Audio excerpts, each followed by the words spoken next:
City B division police station વિસ્તારના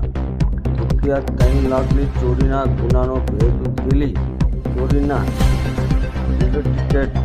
ગુનાને detect કરી ચોરીમાં ગયેલ રૂપિયા તથા અન્ય મુદ્દામાલ મળી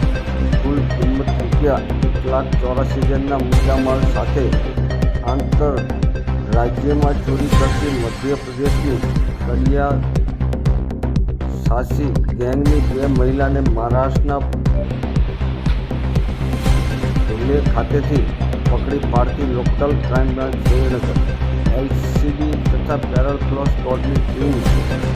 તે દિશામાં પ્રયત્નશીલ હોય તે દરમિયાન એલસીબી ટીમને મળેલ ચોક્કસ બાતમી હકીકત આધારે સુરેન્દ્રનગરના રિલાયન્સ ટ્રેડર્સ પાસે આવેલ બેંક ઓફ બરોડા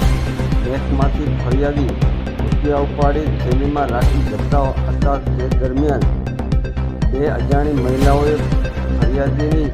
નજર ચૂકવી રૂપિયાની ચોરી કરેલ હોય જે ચોરીના ગુનામાં સંડોવાયેલ મહિલાઓ બાબતે ટેકનિકલ તથા હ્યુમન સોશિયલથી તપાસ કરતા તે મહિલાઓ હાલે મહારાષ્ટ્રના ધુલે ખાતે હોવાની હકીકત જણાવતા તે જગ્યાએ તપાસ કરી 2 શંકાસ્પદ મહિલાઓને અત્રે લાવી પૂછપરછ કરતા ઉપરોક્ત ગુનાની કબૂલાત આપતા તેઓની પાસેથી ચોરી કરેલ ₹1,64,000 તથા મોબાઈલ નંગ 2 કિંમત ₹20,000 એમ કુલ કિંમત ₹1,84,000નો મુદ્દામાલ કબજે કરી કાયદેસરની કાર્યવાહી કરી આગળની કાર્યવાહી અર્થ city A division police station ખાતે સોંપી આપેલ।